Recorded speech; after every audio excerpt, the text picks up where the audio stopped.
आपका स्वागत है योर अरोनियस जोन्स में वेन डायर द्वारा लिखी गई एक प्रभावशाली किताब जो आपको स्वयं को समझने और अपने जीवन में सकारात्मक परिवर्तन लाने में मदद करेगी। इस पुस्तक में आप सीखेंगे कि कैसे आत्म सीमित विश्वासों और व्यवहारों को पहचानें और उन्हें दूर करें और एक संतोषजनक और स्वतंत्र जीवन जिएं।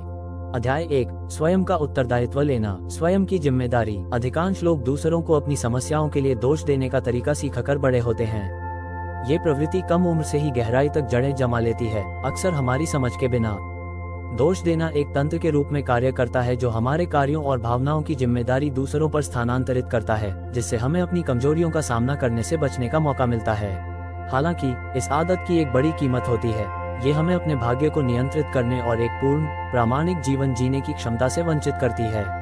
व्यक्तिगत जिम्मेदारी। भ्रमित क्षेत्रों से मुक्त जीवन की ओर पहला कदम अपने कार्यों और भावनाओं के लिए व्यक्तिगत जिम्मेदारी लेना है। जिम्मेदारी लेना मतलब है कि हम अपनी प्रतिक्रियाओं और निर्णयों के लिए खुद को जिम्मेदार मानते हैं, बाहरी परिस्थितियों की परवाह किए बिना।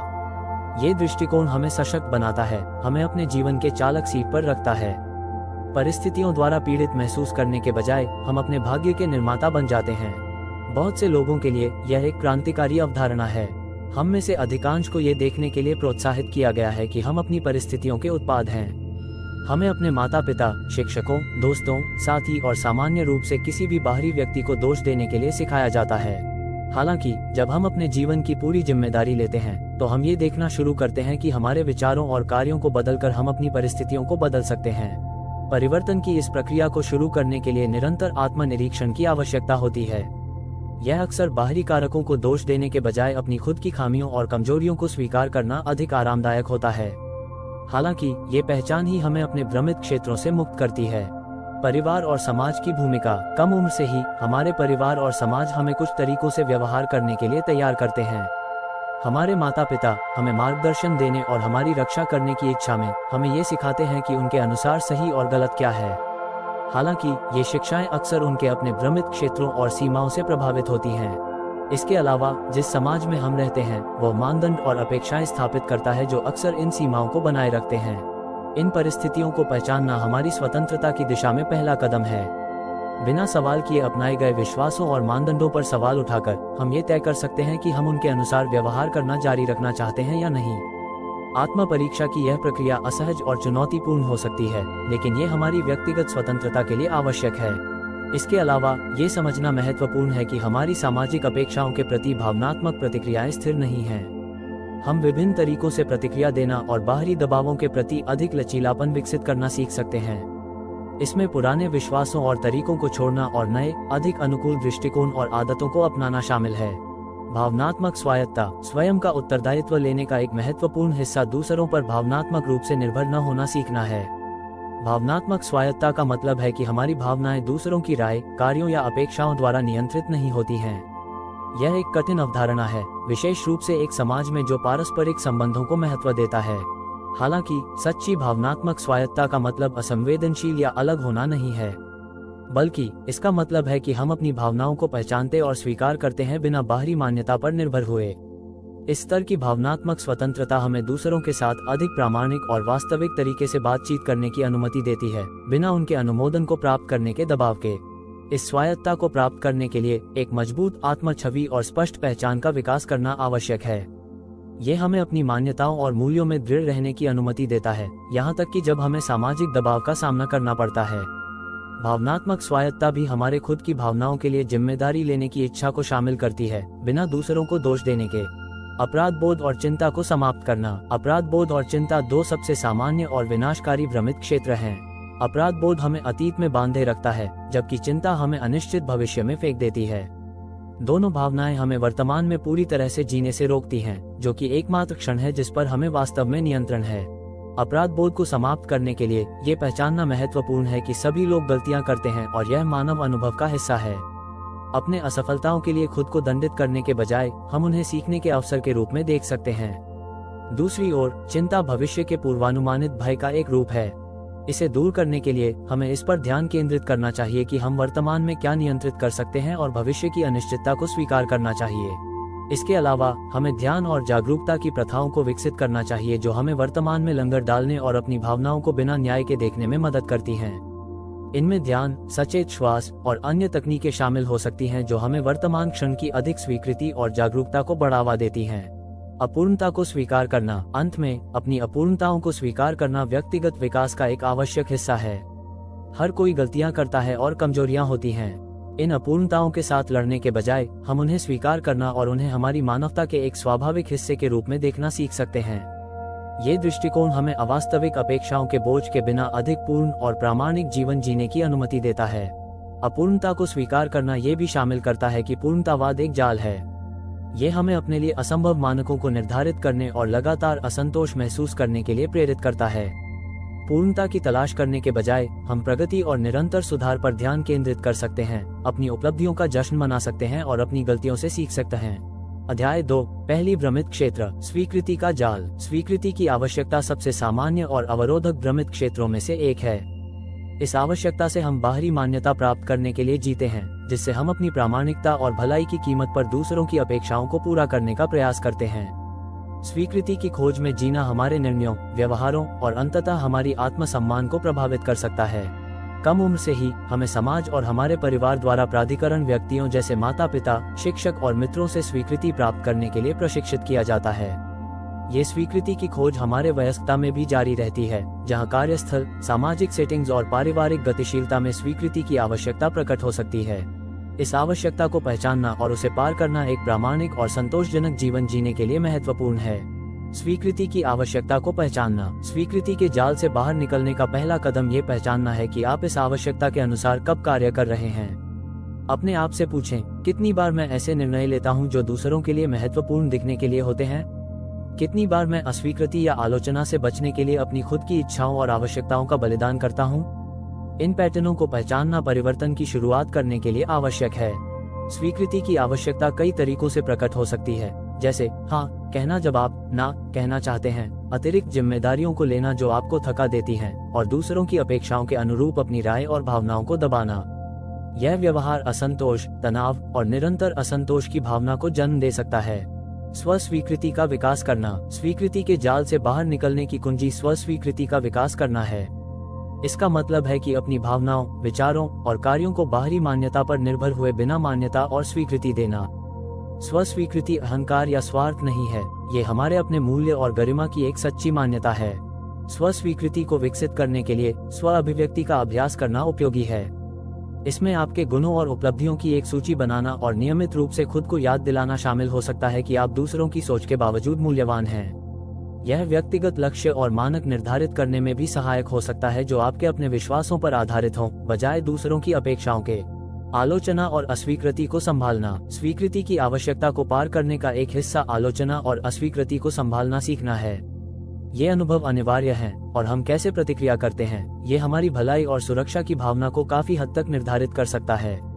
आलोचना को व्यक्तिगत हमले के रूप में देखने के बजाय हम इसे सीखने और विकास के अवसर के रूप में देख सकते हैं। आलोचना को संभालने के लिए एक उपयोगी तकनीक ये है कि आलोचना की सामग्री को उस स्वर से अलग करें जिसमें इसे प्रस्तुत किया गया है। भले ही आलोचना आहत तरीके से प्रस्तुत की गई हो, इसमें उपयोगी तत्व हो सकते हैं जिनका उपयोग हम सुधार के लिए कर सकते हैं। साथ ही ये याद रखना महत्वपूर्ण है कि सभी आलोचनाएं वैध नहीं होती, और कुछ लोग अपनी असुरक्षाओं और पूर्वाग्रहों को हम पर प्रकट कर सकते हैं। दूसरी ओर, अस्वीकृति हमें उन रिश्तों और स्थितियों की ओर पुनः निर्देशित करने का अवसर हो सकता है जो हमारी वास्तविक आवश्यकताओं और इच्छाओं के साथ अधिक संरेखित होते हैं। हर बार जब हम अस्वीकृति का अनुभव करते हैं, तो हम इसे ये संकेत मान सकते हैं कि हम गलत रास्ते पर हैं, और उस अनुभव का उपयोग उस रास्ते को समायोजित करने के लिए कर सकते हैं जो हमें बेहतर सेवा देता है। अपने मूल्यों के अनुसार जीना। अंत में, स्वीकृति के जाल से मुक्त होने के लिए यह महत्वपूर्ण है कि हम अपने मूल्यों और सिद्धांतों के अनुसार जिएं। इसका मतलब है कि हम जो मानते हैं कि सही है और हमारे लिए सबसे अच्छा है, उसके आधार पर निर्णय लेना, न कि इस पर कि हम मानते हैं कि ये दूसरों की स्वीकृति प्राप्त करेगा। ये दृष्टिकोण साहस और लचीलापन की मांग कर सकता है, खासकर जब हमें दूसरों से अस्वीकृति या असहमति का सामना करना पड़ता है। अपने मूल्यों के अनुसार जीना हमें एक प्रामाणिक और संतोषजनक जीवन बनाने की अनुमति देता है। यह हमें खुद के प्रति सच्चे और ईमानदार होने की स्वतंत्रता देता है, और हमें अपने लक्ष्य और सपनों का पीछा करने की स्वतंत्रता देता है, बजाय उन लोगों के जिन्हें दूसरों ने हमारे लिए निर्धारित किया है। ऐसा करके हम अपने भीतर की शांति और संतोष की एक बड़ी भावना का अनुभव कर सकते हैं, ये जानते हुए कि हम एक ऐसा जीवन जी रहे हैं जो वास्तव में हमारा अपना है। साहसिकता का अभ्यास करना। साहसिकता हमारे विचारों, भावनाओं और आवश्यकताओं को स्पष्ट और सम्मानजनक तरीके से व्यक्त करने की क्षमता है। साहसिकता का अभ्यास करने से हमें आक्रामक या निष्क्रिय हुए बिना खुद का बचाव करने की अनुमति मिलती है। साहसिकता हमारे लिए और दूसरों के लिए सम्मान पर आधारित होती है और यह हमें हमारे रिश्तों में स्वस्थ सीमाएं स्थापित करने में मदद करती है।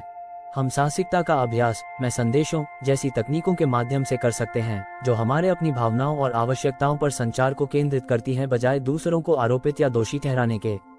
उदाहरण के लिए, तुम हमेशा मेरी आलोचना करते हो कहने के बजाय हम कह सकते हैं, जब मेरी प्रयासों की मान्यता नहीं होती है तो मुझे दुख होता है। स्वस्थ रिश्तों का पोषण करना। स्वीकृति की आवश्यकता को पार करने के लिए स्वस्थ रिश्तों को पोषित करना महत्वपूर्ण है। ये रिश्ते आपसी सम्मान, विश्वास और खुले संचार पर आधारित होते हैं। उन लोगों के साथ घिरे रहना जो हमारी प्रामाणिकता को महत्व और समर्थन देते हैं, हमें खुद पर भरोसा करने और स्वीकृति की आवश्यकता से मुक्त रहने में मदद करता है। स्वस्थ रिश्ते हमें हमारी आवश्यकताओं और इच्छाओं को बिना निर्णय या अस्वीकृति के भय के व्यक्त करने की सुरक्षित जगह प्रदान करते हैं। ये रिश्ते हमें साहसिकता और प्रामाणिकता का अभ्यास करने के लिए समर्थन और दृष्टिकोण प्रदान करते हैं। स्व देखभाल का अभ्यास करना। स्व देखभाल स्वीकृति की आवश्यकता को पार करने का एक महत्वपूर्ण हिस्सा है। इसमें हमारे शारीरिक, भावनात्मक और मानसिक स्वास्थ्य का ध्यान रखना और यह सुनिश्चित करना कि हमारी अपनी आवश्यकताएं पूरी हो रही हैं।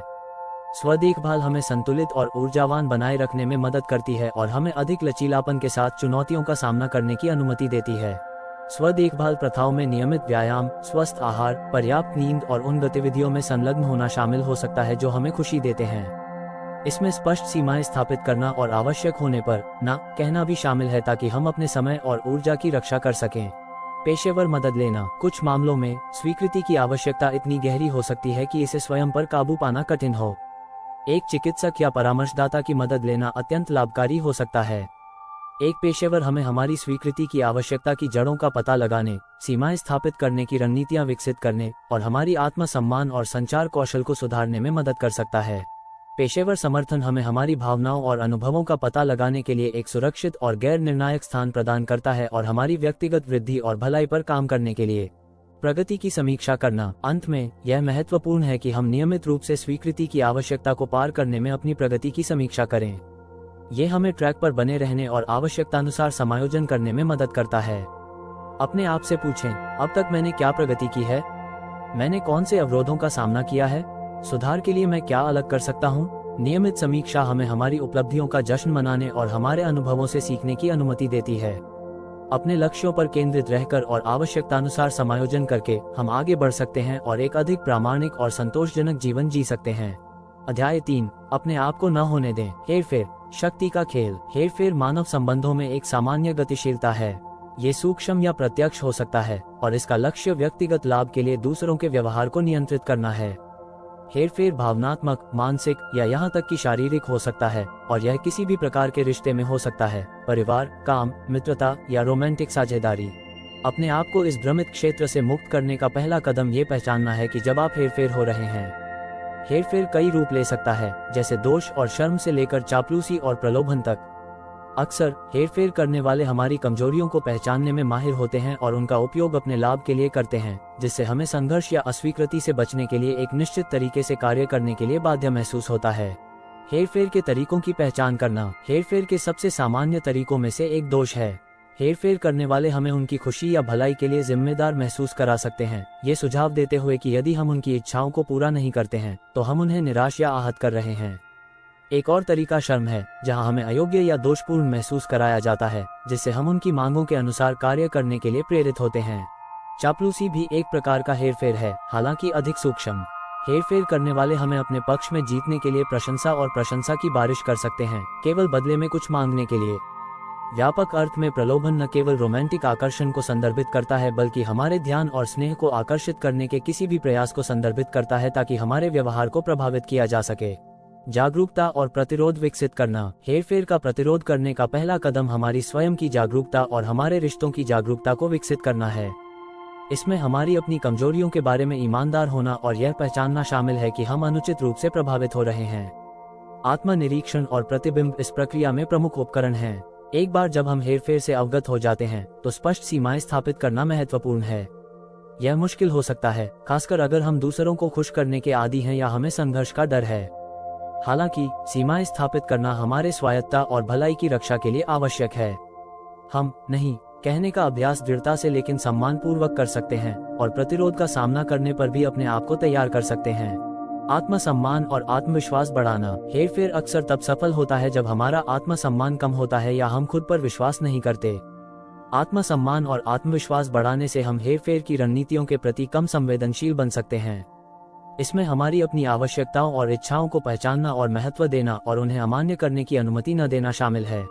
हम आत्मसम्मान बढ़ाने पर काम कर सकते हैं आत्म पुष्टि के माध्यम से, व्यक्तिगत लक्ष्यों को निर्धारित करके और उन्हें प्राप्त करके, और खुद को उन लोगों से घेरकर जो हमें समर्थन और मूल्य देते हैं।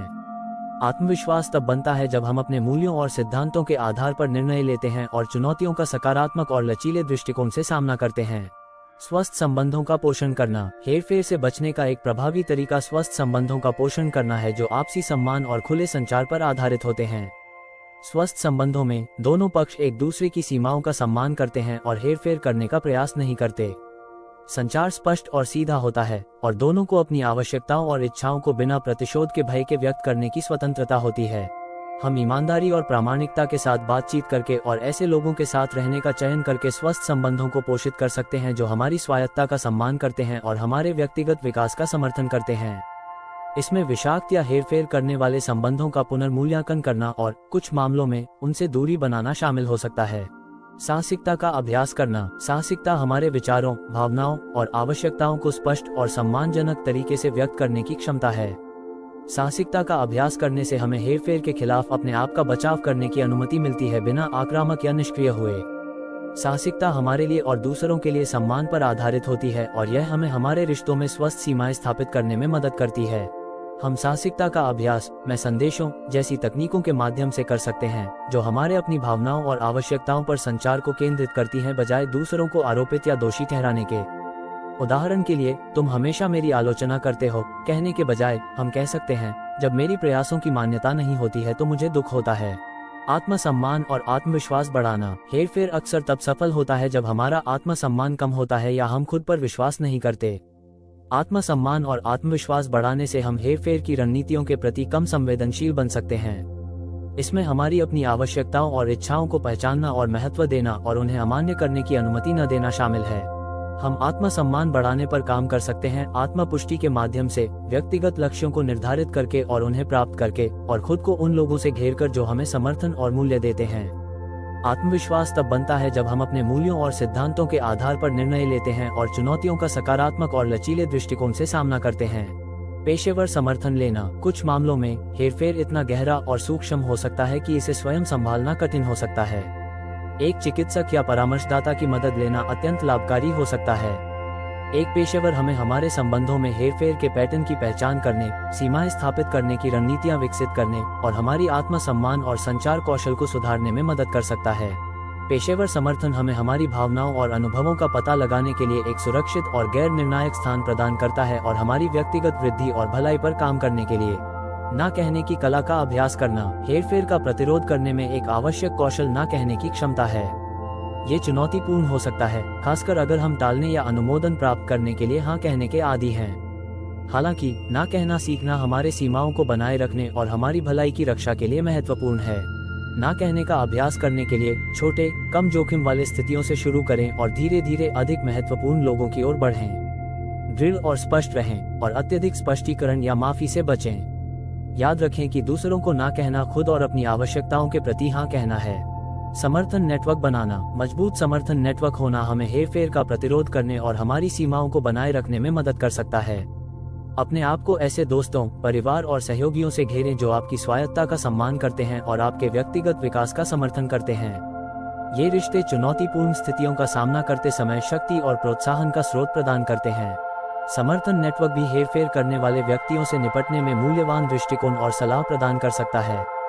अपने अनुभवों को साझा करना और विश्वसनीय लोगों से मार्गदर्शन प्राप्त करना कठिन स्थितियों को अधिक प्रभावी ढंग से नेविगेट करने में मदद कर सकता है। प्रत्येक अनुभव से सीखना और आत्म प्रतिबिंब। अंत में यह महत्वपूर्ण है कि हम हेरफेर के साथ अपने अनुभवों पर नियमित रूप से प्रतिबिंबित करें और उनसे सीखें। अपने आप से पूछें, हेरफेर का प्रतिरोध करने में क्या अच्छा काम किया? अगली बार मैं क्या अलग कर सकता हूँ? इन प्रश्नों पर विचार करना हमें हमारी रणनीतियों को परिष्कृत करने और अधिक लचीला बनने में मदद करता है। अध्याय 4, दूसरों को खुश करने की जरूरत। स्वीकृति की इच्छा। दूसरों को खुश करने की जरूरत एक गहरे जड़ित भ्रमित क्षेत्र है जो कई लोग अपने जीवन भर अनुभव करते हैं। ये स्वीकृति और मान्यता की बाहरी इच्छा हमारे निर्णयों, व्यवहारों और अंततः हमारे आत्मसम्मान को प्रभावित कर सकती है। दूसरों की स्वीकृति की इस निरंतर खोज में जीना हमें अपने सच्चे इच्छाओं और आवश्यकताओं के बजाय दूसरों की अपेक्षाओं के अनुसार जीवन जीने के लिए प्रेरित करता है। छोटे बच्चों के रूप में हमें माता पिता, शिक्षक और मित्र जैसे प्राधिकरण आंकड़ों से स्वीकृति प्राप्त करने के लिए प्रशिक्षित किया जाता है। ये प्रशिक्षण वयस्कता तक जारी रहता है, जहां दूसरों को खुश करने की जरूरत कार्यस्थल, सामाजिक सेटिंग्स और पारिवारिक गतिशीलता में प्रकट हो सकती है। इस आवश्यकता को पहचानना और उसे पार करना एक प्रामाणिक और संतोषजनक जीवन जीने के लिए महत्वपूर्ण है। दूसरों को खुश करने की आवश्यकता को पहचानना। दूसरों को खुश करने की जरूरत को पार करने का पहला कदम ये पहचानना है कि आप कब इस आवश्यकता के अनुसार कार्य कर रहे हैं। अपने आप से पूछें, कितनी बार मैं ऐसे निर्णय लेता हूं जो दूसरों की स्वीकृति के लिए होते हैं? कितनी बार मैं संघर्ष या अस्वीकृति से बचने के लिए अपनी खुद की इच्छाओं और आवश्यकताओं का बलिदान करता हूं? इन पैटर्नों को पहचानना परिवर्तन की शुरुआत करने के लिए आवश्यक है। दूसरों को खुश करने की जरूरत कई तरीकों से प्रकट हो सकती है, जैसे हाँ कहना जब आप ना कहना चाहते हैं, अतिरिक्त जिम्मेदारियों को लेना जो आपको थका देती हैं, और दूसरों की अपेक्षाओं के अनुरूप अपनी राय और भावनाओं को दबाना। यह व्यवहार असंतोष, तनाव और निरंतर असंतोष की भावना को जन्म दे सकता है। स्व स्वीकृति का विकास करना। दूसरों को खुश करने की जरूरत को पार करने की कुंजी स्व स्वीकृति का विकास करना है। इसका मतलब है कि अपनी भावनाओं, विचारों और कार्यों को बाहरी मान्यता पर निर्भर हुए बिना मान्यता और स्वीकृति देना। स्व स्वीकृति अहंकार या स्वार्थ नहीं है, ये हमारे अपने मूल्य और गरिमा की एक सच्ची मान्यता है। स्व स्वीकृति को विकसित करने के लिए स्व अभिव्यक्ति का अभ्यास करना उपयोगी है। इसमें आपके गुणों और उपलब्धियों की एक सूची बनाना और नियमित रूप से खुद को याद दिलाना शामिल हो सकता है कि आप दूसरों की सोच के बावजूद मूल्यवान हैं। यह व्यक्तिगत लक्ष्य और मानक निर्धारित करने में भी सहायक हो सकता है जो आपके अपने विश्वासों पर आधारित हों, बजाय दूसरों की अपेक्षाओं के। आलोचना और अस्वीकृति को संभालना। दूसरों को खुश करने की जरूरत को पार करने का एक हिस्सा आलोचना और अस्वीकृति को संभालना सीखना है। ये अनुभव अनिवार्य है और हम कैसे प्रतिक्रिया करते हैं, ये हमारी भलाई और सुरक्षा की भावना को काफी हद तक निर्धारित कर सकता है। आलोचना को व्यक्तिगत हमले के रूप में देखने के बजाय हम इसे सीखने और विकास के अवसर के रूप में देख सकते हैं। आलोचना को संभालने के लिए एक उपयोगी तकनीक ये है कि आलोचना की सामग्री को उस स्वर से अलग करें जिसमें इसे प्रस्तुत किया गया है। भले ही आलोचना आहत तरीके से प्रस्तुत की गई हो, इसमें उपयोगी तत्व हो सकते हैं जिनका उपयोग हम सुधार के लिए कर सकते हैं। साथ ही ये याद रखना महत्वपूर्ण है कि सभी आलोचनाएं वैध नहीं होती और कुछ लोग अपनी असुरक्षाओं और पूर्वाग्रहों को हम पर प्रकट कर सकते हैं। दूसरी ओर, अस्वीकृति हमें उन रिश्तों और स्थितियों की ओर पुनः निर्देशित करने का अवसर हो सकता है जो हमारी वास्तविक आवश्यकताओं और इच्छाओं के साथ अधिक संरेखित होते हैं। हर बार जब हम अस्वीकृति का अनुभव करते हैं तो हम इसे ये संकेत मान सकते हैं कि हम गलत रास्ते पर हैं और उस अनुभव का उपयोग उस रास्ते को समायोजित करने के लिए कर सकते हैं जो हमें बेहतर सेवा देता है। अपने मूल्यों के अनुसार जीना। अंत में, दूसरों को खुश करने की जरूरत से मुक्त होने के लिए यह महत्वपूर्ण है कि हम अपने मूल्यों और सिद्धांतों के अनुसार जिएं। इसका मतलब है कि हम जो मानते हैं कि सही है और हमारे लिए सबसे अच्छा है, उसके आधार पर निर्णय लेना, न कि इस पर कि हम मानते हैं कि ये दूसरों की स्वीकृति प्राप्त करेगा। ये दृष्टिकोण साहस और लचीलापन की मांग कर सकता है, खासकर जब हमें दूसरों से अस्वीकृति या असहमति का सामना करना पड़ता है। अपने मूल्यों के अनुसार जीना हमें एक प्रामाणिक और संतोषजनक जीवन बनाने की अनुमति देता है। ये हमें खुद के प्रति सच्चे और ईमानदार होने की स्वतंत्रता देता है और हमें अपने लक्ष्य और सपनों का पीछा करने की स्वतंत्रता देता है, बजाय उन लोगों के जिन्हें दूसरों ने हमारे लिए निर्धारित किया है। ऐसा करके हम अपने भीतर की शांति और संतोष की एक बड़ी भावना का अनुभव कर सकते हैं, ये जानते हुए कि हम एक ऐसा जीवन जी रहे हैं जो वास्तव में हमारा अपना है।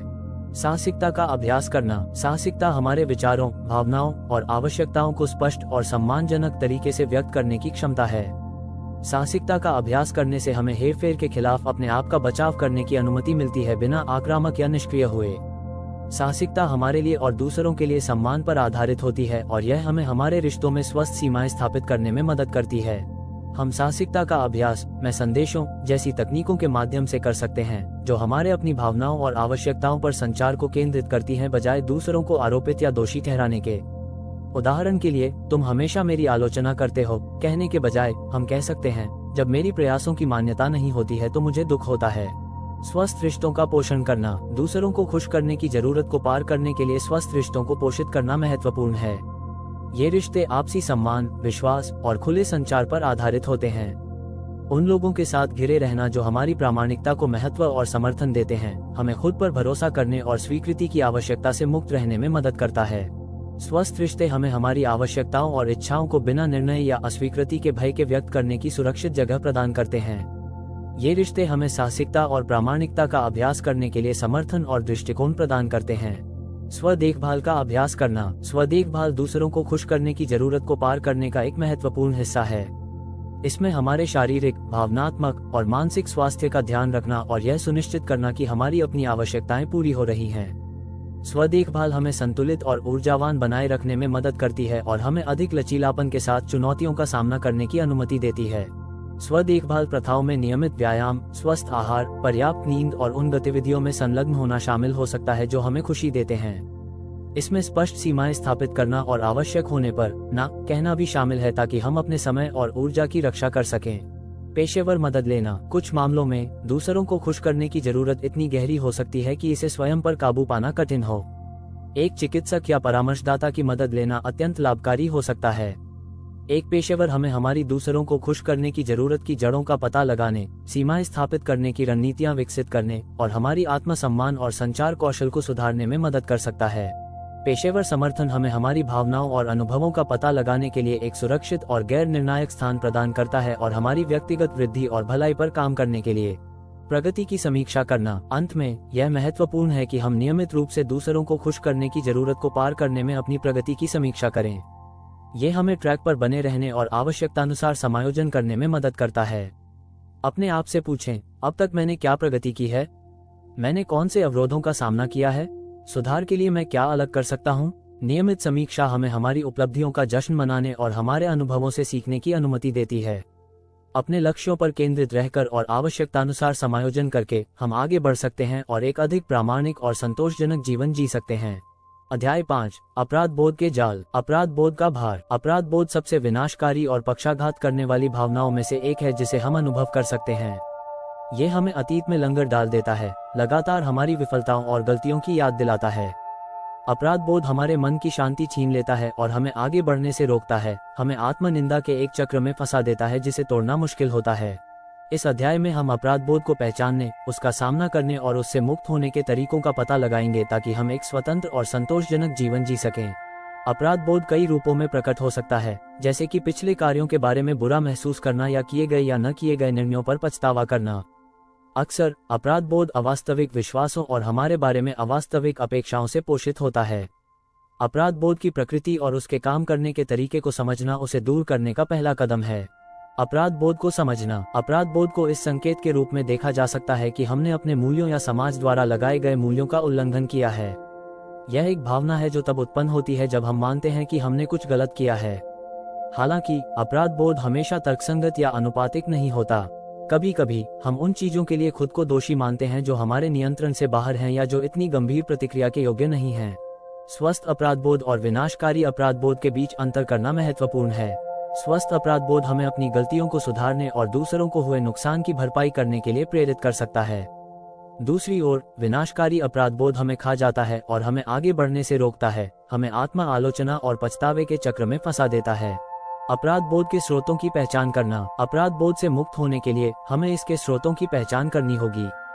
अक्सर अपराध बोध का स्रोत हमारे बचपन में होता है, जब हम खुद को प्राधिकरण आंकड़ों की नजरों से देखने के लिए सीखते हैं, जैसे माता पिता और शिक्षक। ये प्रारंभिक स्थितियां हमें एक अतिरंजित जिम्मेदारी की भावना आंतरिक करने के लिए प्रेरित कर सकती हैं और हमें उन चीजों के लिए भी दोषी महसूस करा सकती हैं जो हमारे नियंत्रण में नहीं हैं। इसके अलावा समाज और संस्कृति द्वारा अपराध बोध को बनाए रखा जा सकता है। सामाजिक मानदंड और सांस्कृतिक अपेक्षाएं हमारे व्यवहार के लिए असंभव मानक लगा सकती हैं, जिससे हम इन अपेक्षाओं को पूरा न करने पर अपराध बोध महसूस कर सकते हैं। इन बाहरी प्रभावों को पहचानना हमें अपराध बोध को परिप्रेक्ष्य में रखने और उसकी वैधता पर सवाल उठाने में मदद करता है। स्वयं को क्षमा करना। स्वयं को क्षमा करना अपराध बोध को दूर करने का एक शक्तिशाली उपकरण है। स्वयं को क्षमा करना ये स्वीकार करना है कि हम इंसान हैं और इस तरह हम गलतियां करते हैं। हम परिपूर्ण नहीं हैं और यह ठीक है। स्वयं को क्षमा करना हमें अपराध बोध के भार से मुक्त करता है और हमें अधिक शांति और आत्म स्वीकृति के साथ आगे बढ़ने की अनुमति देता है।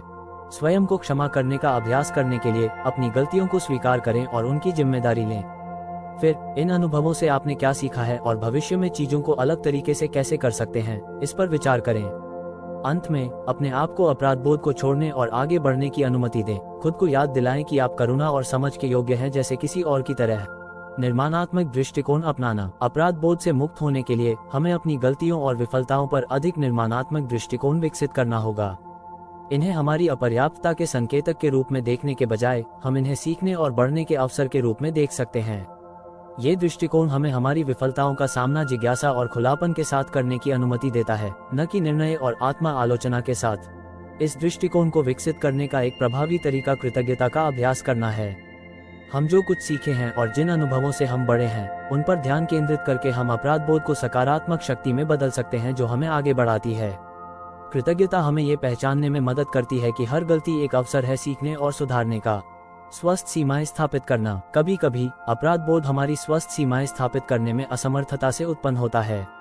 हम दूसरों की भावनाओं और भलाई के लिए जिम्मेदार महसूस करते हैं, और जब हम उनकी अपेक्षाओं को पूरा नहीं कर पाते हैं तो हम अपराध बोध महसूस करते हैं। स्पष्ट सीमाएं स्थापित करना और अपनी आवश्यकताओं का सम्मान करना सीखना अपराध बोध से मुक्त होने के लिए महत्वपूर्ण है।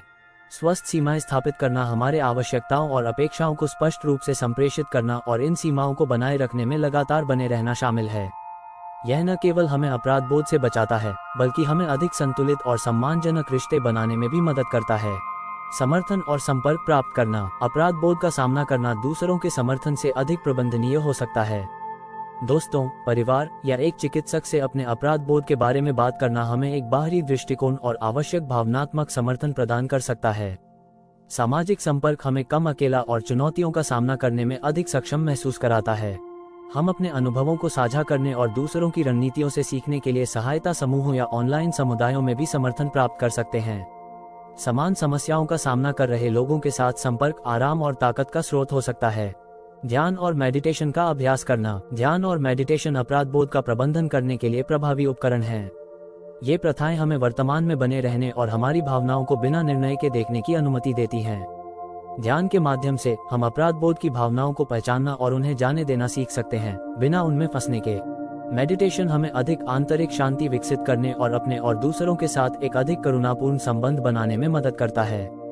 ध्यान और मेडिटेशन का अभ्यास करके हम अपनी भावनाओं की प्रतिक्रिया को कम कर सकते हैं और अधिक संतुलन और भलाई की भावना प्राप्त कर सकते हैं। अपूर्णता को स्वीकार करना। अंत में, हमारी अपूर्णताओं को स्वीकार करना अपराध बोध को दूर करने के लिए आवश्यक है।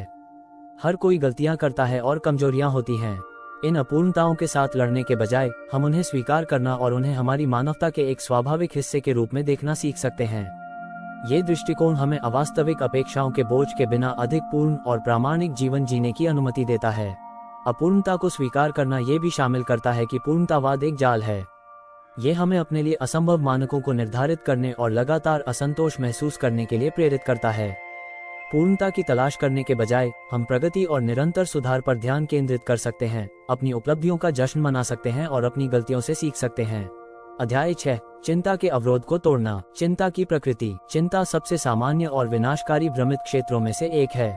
ये हमें चिंता और डर के एक चक्र में फंसाए रखती है, संभावित भविष्य की समस्याओं पर ध्यान केंद्रित करने के बजाय वर्तमान का आनंद लेने से रोकती है। चिंता हमारे मन की शांति को छीन लेती है, प्रभावी निर्णय लेने में बाधा डालती है और हमारे शारीरिक और भावनात्मक स्वास्थ्य पर नकारात्मक प्रभाव डाल सकती है। चिंता नकारात्मक प्रत्याशा का एक रूप है। हम सबसे खराब स्थिति की कल्पना करते हैं और अनिश्चितता से अभिभूत महसूस करते हैं। हालांकि अधिकांश चिंताएं कभी वास्तविकता में नहीं बदलती और उन पर खर्च किया गया समय और ऊर्जा ज्यादातर बर्बाद होता है। चिंता को समझना। चिंता के अवरोध को तोड़ने के लिए हमें पहले उसकी प्रकृति को समझना होगा। चिंता अक्सर भविष्य को नियंत्रित करने और दर्द से बचने की इच्छा से उत्पन्न होती है। यह अनिश्चितता और नियंत्रण की कमी की प्रतिक्रिया है। हालांकि चिंता हमें अधिक नियंत्रण नहीं देती, इसके बजाय ये हमें पनडुब्बी बनाती है और हमें प्रभावी ढंग से कार्य करने से रोकती है। ये याद रखना सहायक होता है कि चिंता कल्पना पर आधारित एक भावना है, वास्तविकता पर नहीं। हम जिन चीजों के बारे में चिंता करते हैं उनमें से अधिकांश नहीं होती हैं, और जब वे होती हैं तो वे अक्सर उतनी बुरी नहीं होती जितनी हमने कल्पना की थी। ये समझना हमें चिंता को परिप्रेक्ष्य में रखने और उस पर ध्यान केंद्रित करने में मदद करता है जो हम नियंत्रित कर सकते हैं। चिंताजनक विचारों की पहचान करना। चिंता का प्रबंधन करने का पहला कदम चिंताजनक विचारों की पहचान करना है जब वे उत्पन्न होते हैं। इसके लिए सचेत आत्मनिरीक्षण और हमारे अपने विचार पैटर्न की जांच करने की इच्छा की आवश्यकता होती है। जब हम देखते हैं कि हम चिंतित हो रहे हैं, तो हम रुक सकते हैं और खुद से पूछ सकते हैं, मैं क्या कल्पना कर रहा हूँ? क्या यह वास्तविकता है? मेरे पास इसके होने का क्या सबूत है? चिंताजनक विचारों की पहचान करने से हमें उन्हें चुनौती देने और अधिक तर्कसंगत और निर्माणात्मक विचारों से बदलने में मदद मिलती है। हम खुद से पूछ सकते हैं, सबसे बुरा क्या हो सकता है? अगर यह वास्तव में हुआ, तो मैं उस स्थिति को कैसे संभालूंगा? चिंता के प्रति एक तार्किक और सक्रिय मानसिकता अपनाने से हम उसकी शक्ति को कम कर सकते हैं।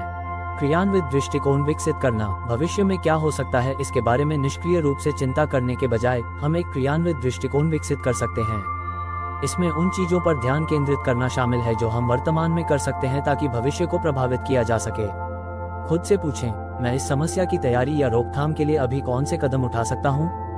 यह मानसिकता हमें अधिक सशक्त और नियंत्रण में महसूस करने में मदद करती है। क्रियान्वित दृष्टिकोण विकसित करना इस वास्तविकता को स्वीकार करने में भी शामिल है कि हम सब कुछ नियंत्रित नहीं कर सकते। कभी कभी हमें अनिश्चितता को स्वीकार करना और जो भी आएगा उसे संभालने की अपनी क्षमता पर विश्वास करना सीखना होगा। हम जो नियंत्रित कर सकते हैं उस पर ध्यान केंद्रित करके हम चिंता और अपनी व्यक्तिगत प्रभावशीलता की भावना को बढ़ा सकते हैं। माइंडफुलनेस का अभ्यास करना, माइंडफुलनेस चिंता का प्रबंधन करने के लिए एक शक्तिशाली उपकरण है। माइंडफुलनेस का अभ्यास हमें वर्तमान में बने रहने और हमारे विचारों को बिना निर्णय के देखने में मदद करता है। माइंडफुलनेस के माध्यम से हम चिंताजनक विचारों को पहचानना और उन्हें जाने देना सीख सकते हैं, बिना उनमें फंसने के। माइंडफुलनेस हमें अनिश्चितता की अधिक स्वीकृति विकसित करने में भी मदद करती है। वर्तमान में रहकर और पल को जैसा है वैसा ही स्वीकार करते हुए हम भविष्य को नियंत्रित करने की आवश्यकता को कम कर सकते हैं और अधिक शांति के साथ जी सकते हैं। चिंता के लिए समय सीमाएं निर्धारित करना, चिंता का प्रबंधन करने की एक प्रभावी तकनीक चिंता के लिए समय सीमाएं निर्धारित करना है। इसमें प्रत्येक दिन एक विशिष्ट समय चिंता पर विचार करने के लिए समर्पित करना और फिर उन्हें जाने देना शामिल है। उदाहरण के लिए, हम दिन में 15 मिनट चिंता करने का निर्णय ले सकते हैं और उस समय के बाहर हम खुद को चिंता करने की अनुमति नहीं देते। चिंता के लिए समय सीमाएं निर्धारित करने से हमें चिंता को रोकने और हमारे जीवन पर हावी होने से रोकने में मदद मिलती है। ये हमें अधिक मानसिक अनुशासन विकसित करने और वास्तव में महत्वपूर्ण चीजों पर ध्यान केंद्रित करने की अनुमति भी देता है।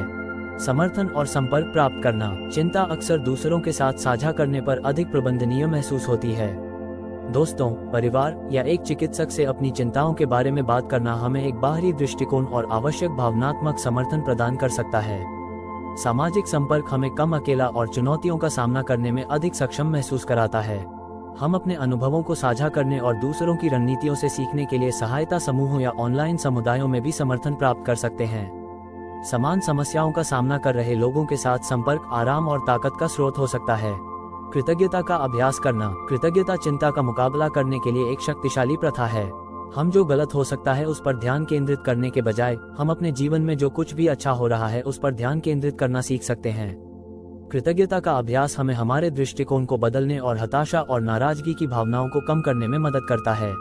हम एक कृतज्ञता जर्नल रखकर दैनिक प्रथाओं के माध्यम से कृतज्ञता को बढ़ावा दे सकते हैं, जहां हम प्रत्येक दिन उन चीजों को लिखते हैं जिनके लिए हम आभारी हैं। हम अपने जीवन में लोगों के प्रति कृतज्ञता व्यक्त कर सकते हैं, जो हमारे रिश्तों को मजबूत करता है और हमें सकारात्मक दृष्टिकोण बनाए रखने में मदद करता है। अनिश्चितता को स्वीकार करना, अंत में अनिश्चितता को स्वीकार करना चिंता के अवरोध को तोड़ने का एक आवश्यक हिस्सा है। जीवन अनिश्चितताओं से भरा है और उनके साथ जीना सीखना हमारे मन की शांति और भावनात्मक भलाई के लिए महत्वपूर्ण है। अनिश्चितता को स्वीकार करना इसका मतलब है कि हम ये पहचानते हैं कि हम सब कुछ नियंत्रित नहीं कर सकते और यह ठीक है। हम अनिश्चितता को ध्यान, माइंडफुलनेस और आत्म करुणा के माध्यम से स्वीकार करने का अभ्यास कर सकते हैं।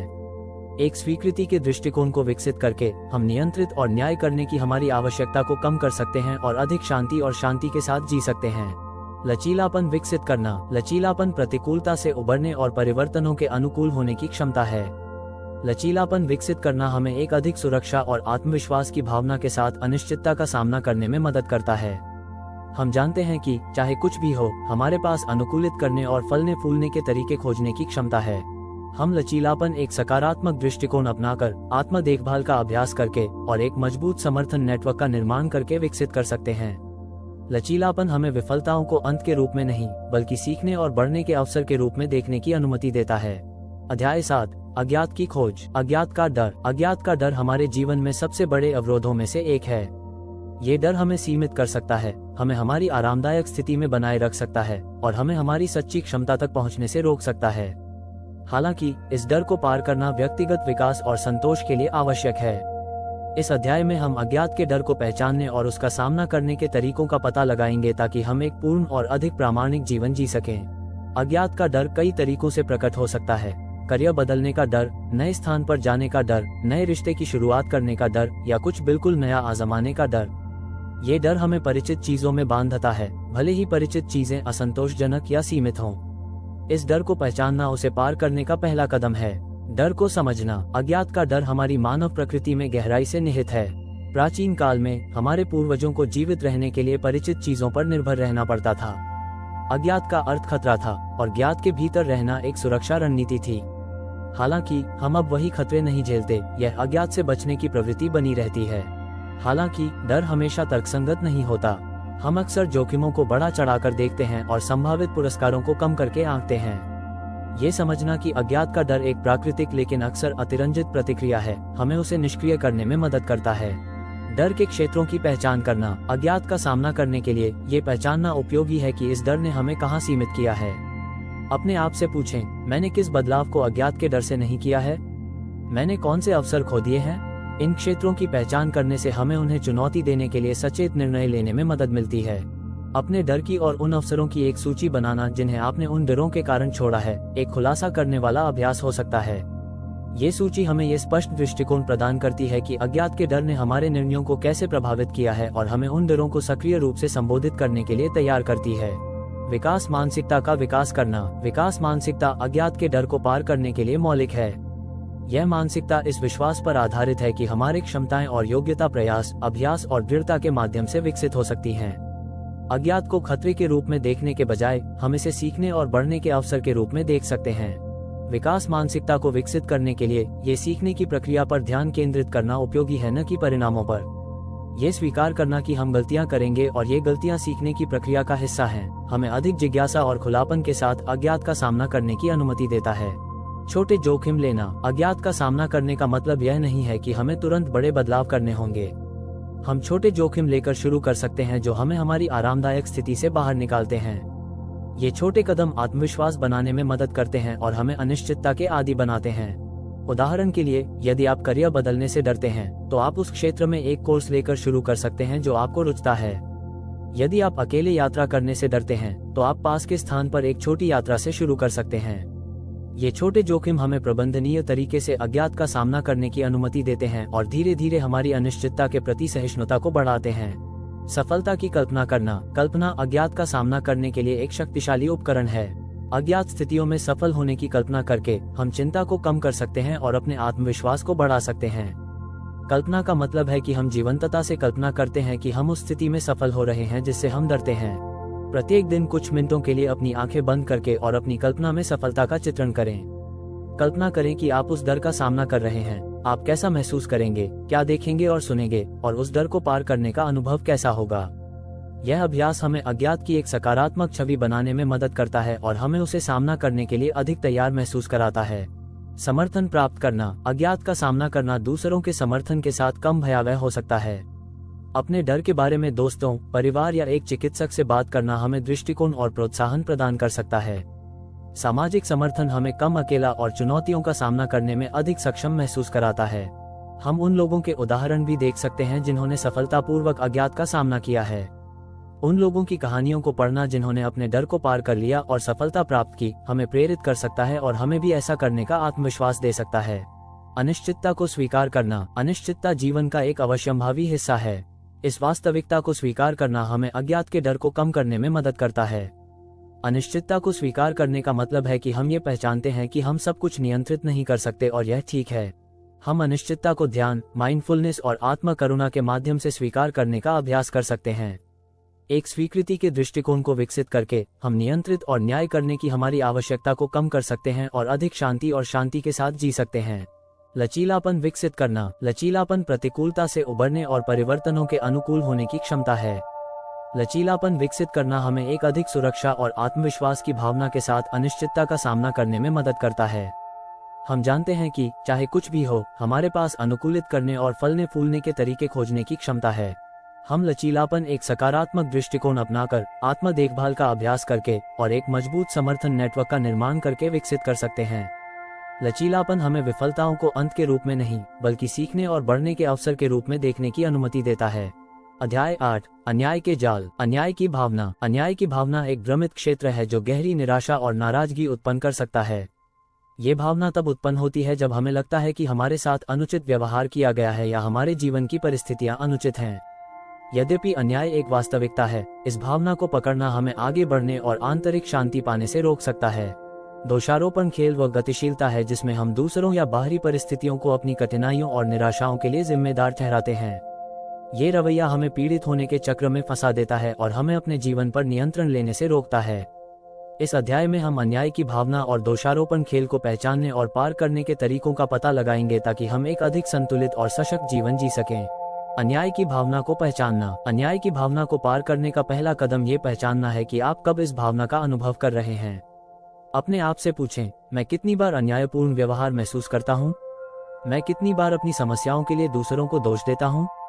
इन पैटर्नों को पहचानना परिवर्तन की शुरुआत करने के लिए आवश्यक है। अन्याय हमारे जीवन के कई क्षेत्रों में प्रकट हो सकता है, जैसे कार्यस्थल में, व्यक्तिगत रिश्तों में या समाज में। यह महत्वपूर्ण है कि हम ईमानदारी से यह स्वीकार करें कि यह भावना हमें कैसे प्रभावित कर रही है और यह हमारे असंतोष की भावना में कैसे योगदान दे रही है। अन्याय की धारणा पर सवाल उठाना। एक बार जब हम अन्याय की भावना की पहचान कर लेते हैं, तो हम इसकी वैधता पर सवाल उठाना शुरू कर सकते हैं। अपने आप से पूछें, क्या ये स्थिति वास्तव में अन्यायपूर्ण है?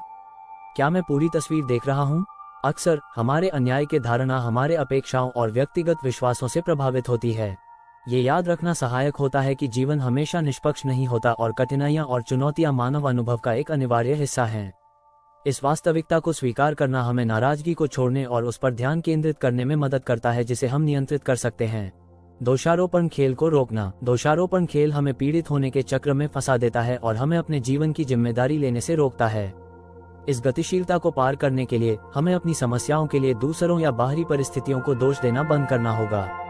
इसका मतलब यह नहीं है कि वास्तविक अन्यायों को नजरअंदाज करें, बल्कि यह मानना कि हमारे पास चुनने की शक्ति है कि हम उन्हें कैसे प्रतिक्रिया देंगे। दोषारोपण खेल को रोकना हमारे प्रतिक्रियाओं और निर्णयों की जिम्मेदारी लेने में शामिल है। हम खुद से पूछ सकते हैं, मैं इस स्थिति को बेहतर बनाने के लिए क्या कर सकता हूँ? मैं अपने जीवन का नियंत्रण कैसे ले सकता हूँ? जिम्मेदारी लेने से हम अपने शक्ति और हमारे भाग्य को प्रभावित करने की क्षमता को पुनः प्राप्त करते हैं। करुणा और क्षमा का विकास करना। करुणा और क्षमा अन्याय की भावना को पार करने के लिए शक्तिशाली उपकरण हैं। करुणा का अभ्यास हमें दूसरों को अधिक समझ और सहानुभूति के साथ देखने की अनुमति देता है, ये पहचानते हुए कि हर कोई अपनी चुनौतियों और सीमाओं का सामना करता है। क्षमा, दूसरी ओर, हमें नाराजगी से मुक्त करती है और हमें अधिक आंतरिक शांति के साथ आगे बढ़ने की अनुमति देती है। हम ध्यान और प्रतिबिंब के माध्यम से करुणा और क्षमा का अभ्यास कर सकते हैं। हर दिन कुछ मिनट के लिए सोचें उन लोगों के बारे में जिन्होंने आपके साथ अन्याय किया है और उन्हें करुणा और क्षमा के विचार भेजें। यह अभ्यास न केवल दूसरों को लाभ पहुंचाता है, बल्कि हमें हमारे द्वारा वहन किए गए भावनात्मक बोझ को छोड़ने में भी मदद करता है। जो हम नियंत्रित कर सकते हैं उस पर ध्यान केंद्रित करना। अन्याय की भावना को पार करने के लिए यह महत्वपूर्ण है कि हम अपनी ऊर्जा उस पर केंद्रित करें जिसे हम नियंत्रित कर सकते हैं। पिछले अन्यायों पर विलाप करने के बजाय हम इस पर ध्यान केंद्रित कर सकते हैं कि हम अपने वर्तमान और भविष्य को कैसे प्रभावित कर सकते हैं। इसमें व्यक्तिगत लक्ष्य निर्धारित करना और उन्हें प्राप्त करने के लिए ठोस कदम उठाना शामिल है। जो हम नियंत्रित कर सकते हैं उस पर ध्यान केंद्रित करके हम अपनी असहायता की भावना को कम कर सकते हैं और अपने जीवन को बेहतर बनाने की हमारी क्षमता में आत्मविश्वास बढ़ा सकते हैं। कृतज्ञता को बढ़ावा देना। कृतज्ञता अन्याय की भावना का मुकाबला करने के लिए एक शक्तिशाली प्रथा है। जो हमारे जीवन में अच्छा हो रहा है उस पर ध्यान केंद्रित करके हम अपने दृष्टिकोण को बदल सकते हैं और निराशा और नाराजगी की भावनाओं को कम कर सकते हैं। हम एक कृतज्ञता जर्नल रखकर दैनिक प्रथाओं के माध्यम से कृतज्ञता को बढ़ावा दे सकते हैं, जहां हम प्रत्येक दिन उन चीजों को लिखते हैं जिनके लिए हम आभारी हैं। हम अपने जीवन में लोगों के प्रति कृतज्ञता व्यक्त कर सकते हैं, जो हमारे रिश्तों को मजबूत करता है और हमें सकारात्मक दृष्टिकोण बनाए रखने में मदद करता है। समर्थन और संपर्क प्राप्त करना। अन्याय की भावना का सामना करना दूसरों के समर्थन के साथ कम भयावह हो सकता है। अपने अनुभवों के बारे में दोस्तों, परिवार या एक चिकित्सक से बात करना हमें दृष्टिकोण और प्रोत्साहन प्रदान कर सकता है। सामाजिक समर्थन हमें कम अकेला और चुनौतियों का सामना करने में अधिक सक्षम महसूस कराता है।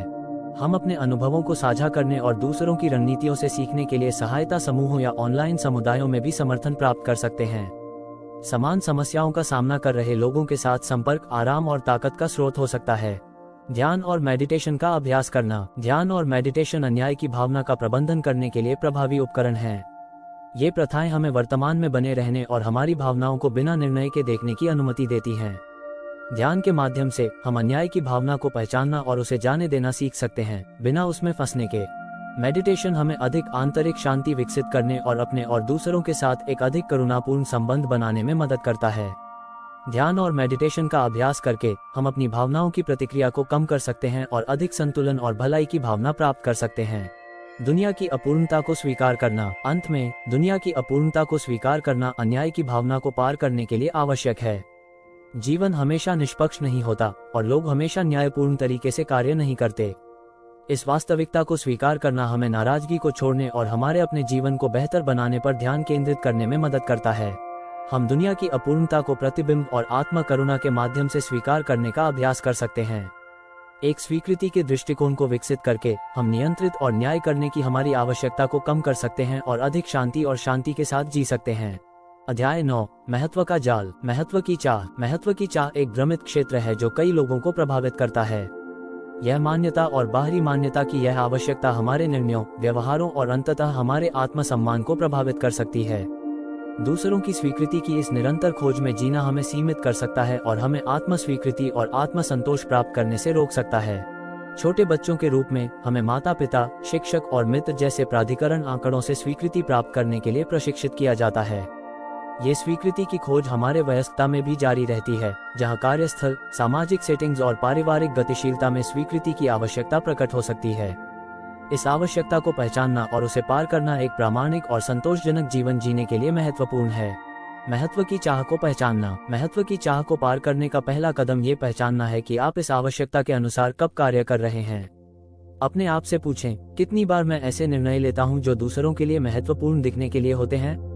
कितनी बार मैं अस्वीकृति या आलोचना से बचने के लिए अपनी खुद की इच्छाओं और आवश्यकताओं का बलिदान करता हूं? इन पैटर्नों को पहचानना परिवर्तन की शुरुआत करने के लिए आवश्यक है।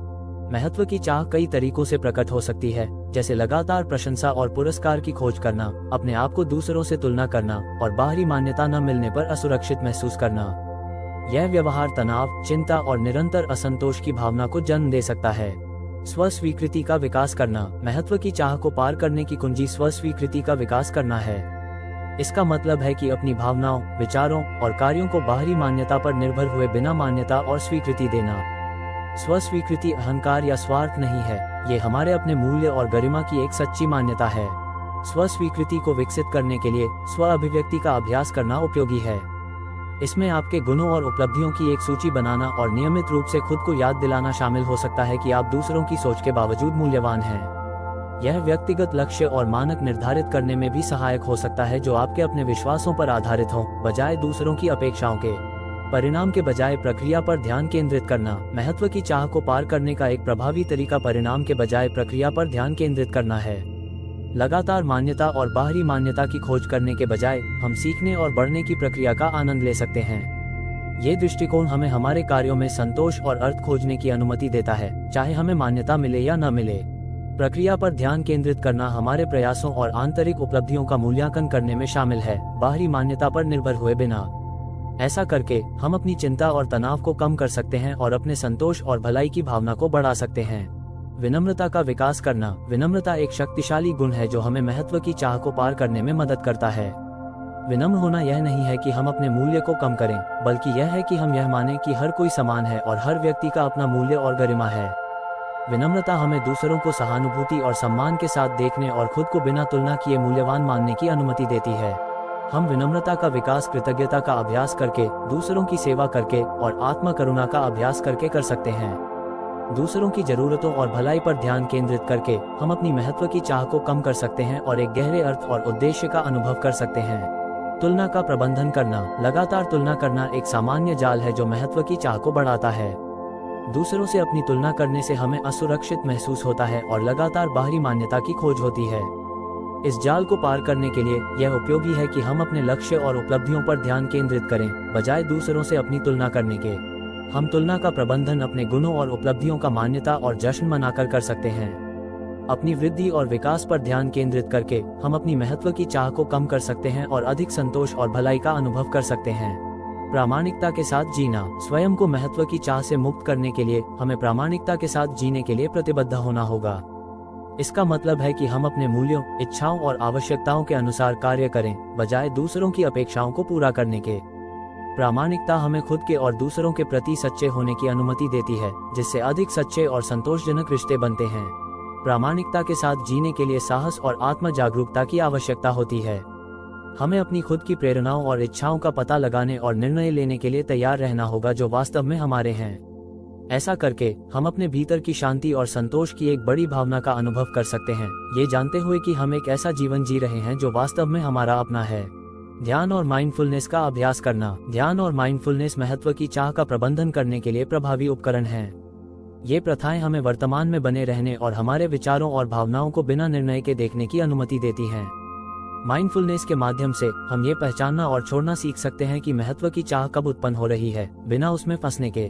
ध्यान हमें अधिक आंतरिक शांति विकसित करने और खुद और दूसरों के साथ एक अधिक करुणापूर्ण संबंध बनाने में मदद करता है। ध्यान और माइंडफुलनेस का अभ्यास करके हम बाहरी मान्यता की आवश्यकता को कम कर सकते हैं और अपने खुद के अस्तित्व में अधिक संतोष और भलाई पा सकते हैं। समर्थन और संपर्क प्राप्त करना। महत्व की चाह का सामना करना दूसरों के समर्थन के साथ कम भयावह हो सकता है। अपने अनुभवों के बारे में दोस्तों, परिवार या एक चिकित्सक से बात करना हमें दृष्टिकोण और प्रोत्साहन प्रदान कर सकता है। सामाजिक समर्थन हमें कम अकेला और चुनौतियों का सामना करने में अधिक सक्षम महसूस कराता है। हम अपने अनुभवों को साझा करने और दूसरों की रणनीतियों से सीखने के लिए सहायता समूहों या ऑनलाइन समुदायों में भी समर्थन प्राप्त कर सकते हैं। समान समस्याओं का सामना कर रहे लोगों के साथ संपर्क आराम और ताकत का स्रोत हो सकता है। प्रगति की समीक्षा करना। अंत में यह महत्वपूर्ण है कि हम नियमित रूप से महत्व की चाह को पार करने में अपनी प्रगति की समीक्षा करें। ये हमें ट्रैक पर बने रहने और आवश्यकतानुसार समायोजन करने में मदद करता है। अपने आप से पूछें, अब तक मैंने क्या प्रगति की है? मैंने कौन से अवरोधों का सामना किया है? सुधार के लिए मैं क्या अलग कर सकता हूँ? नियमित समीक्षा हमें हमारी उपलब्धियों का जश्न मनाने और हमारे अनुभवों से सीखने की अनुमति देती है। अपने लक्ष्यों पर केंद्रित रहकर और आवश्यकतानुसार समायोजन करके हम आगे बढ़ सकते हैं और एक अधिक प्रामाणिक और संतोषजनक जीवन जी सकते हैं।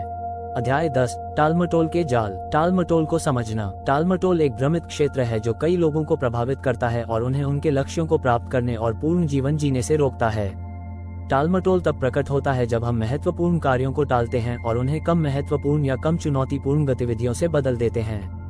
यह व्यवहार अपराध बोध, तनाव और कम आत्मसम्मान की भावनाओं को जन्म दे सकता है। टालमटोल केवल समय प्रबंधन का मुद्दा नहीं है, यह एक भावनात्मक और मनोवैज्ञानिक समस्या है। अक्सर हम टालमटोल करते हैं क्योंकि हमें असफलता या सफलता का डर होता है, या हम किसी कार्य को पूरा करने के लिए अपने आप को पर्याप्त योग्य नहीं मानते। हमारे टालमटोल के अंतर्निहित कारणों को पहचानना और उन्हें दूर करने के तरीके खोजना आवश्यक है।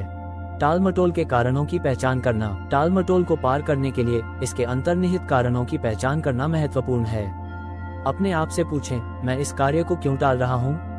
इस टालमटोल से जुड़ी कौन सी भावनाएं और विचार हैं? विशिष्ट कारणों की पहचान करना उन्हें अधिक प्रभावी ढंग से संबोधित करने में मदद करता है। टालमटोल के सामान्य कारणों में असफलता का डर, प्रेरणा की कमी, स्पष्टता की कमी, आत्मसम्मान की कमी और पूर्णतावाद शामिल हैं। इनमें से प्रत्येक कारण को संबोधित करने के लिए अलग अलग रणनीतियों की आवश्यकता होती है। स्पष्ट और यथार्थवादी लक्ष्य निर्धारित करना। हम टालमटोल इसलिए करते हैं क्योंकि हमारे लक्ष्य स्पष्ट नहीं होते या असंभव लगते हैं। स्पष्ट और यथार्थवादी लक्ष्य निर्धारित करने से हमें ध्यान केंद्रित और प्रेरित रहने में मदद मिलती है। बड़े कार्यों को छोटे, प्रबंधनीय चरणों में विभाजित करें और प्रत्येक के लिए विशिष्ट समय सीमाएं निर्धारित करें। स्पष्ट और प्राप्त करने योग्य लक्ष्य होना हमें अभिभूत महसूस करने से बचाता है और हमें पालन करने के लिए एक रोडमैप प्रदान करता है। प्रत्येक छोटे कदम से हम अपने अंतिम लक्ष्य के करीब पहुंचते हैं और हमें प्रेरित रहने में मदद मिलती है। क्रिया योजना बनाना। टालमटोल को पार करने के लिए एक विस्तृत क्रिया योजना एक मूल्यवान उपकरण है। इस योजना में विशिष्ट कार्यों, समय सीमाओं और प्राथमिकताओं की सूची शामिल होनी चाहिए। स्पष्ट योजना होने से ध्यान केंद्रित रहना और लगातार आगे बढ़ना आसान हो जाता है। कार्य योजना में नियमित ब्रेक और आराम का समय भी शामिल होना चाहिए। जब हम अभिभूत या थके हुए महसूस करते हैं तो टालमटोल अक्सर उत्पन्न होता है, इसलिए हमारे शारीरिक और मानसिक स्वास्थ्य का ध्यान रखना महत्वपूर्ण है। समय प्रबंधन तकनीकों का उपयोग करना। समय प्रबंधन तकनीकें टालमटोल से निपटने में बहुत उपयोगी हो सकती हैं। एक लोकप्रिय तकनीक पोमोडोरो तकनीक है, जिसमें 25 मिनट तक काम करना और फिर 5 मिनट का ब्रेक लेना शामिल है। ये दृष्टिकोण ध्यान बनाए रखने और बर्नआउट को रोकने में मदद करता है। अन्य तकनीकों में टू डू सूचियों का निर्माण, प्राथमिकताएं निर्धारित करना और विभिन्न कार्यों के लिए विशिष्ट समय स्लॉट आवंटित करना शामिल है। अपने लिए सबसे अच्छा काम करने वाली तकनीकों को खोजने के लिए विभिन्न तरीकों का प्रयोग करें। असफलता के डर का सामना करना। असफलता का डर टालमटोल के मुख्य कारणों में से एक है।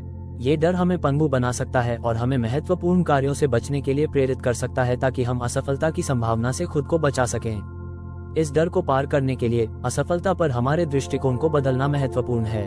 असफलता को अक्षमता का संकेत मानने के बजाय हम इसे सीखने और बढ़ने के अवसर के रूप में देख सकते हैं। प्रत्येक गलती मूल्यवान जानकारी प्रदान करती है, जिसका उपयोग हम सुधार के लिए कर सकते हैं। असफलता के प्रति हमारे दृष्टिकोण को बदलकर हम अपनी चिंता को कम कर सकते हैं और चुनौतीपूर्ण कार्यों का सामना करने में अधिक आत्मविश्वास महसूस कर सकते हैं। स्व अनुशासन का विकास करना। स्व अनुशासन टालमटोल को पार करने के लिए आवश्यक है। स्व अनुशासन का मतलब है कि हम अपने लक्ष्यों और कार्यों पर ध्यान केंद्रित रहें, भले ही हमें प्रेरित महसूस न हो। स्व अनुशासन को विकसित करने के लिए दैनिक दिनचर्या और आदतें स्थापित करना उपयोगी है, जो हमें ट्रैक पर रहने में मदद करती हैं।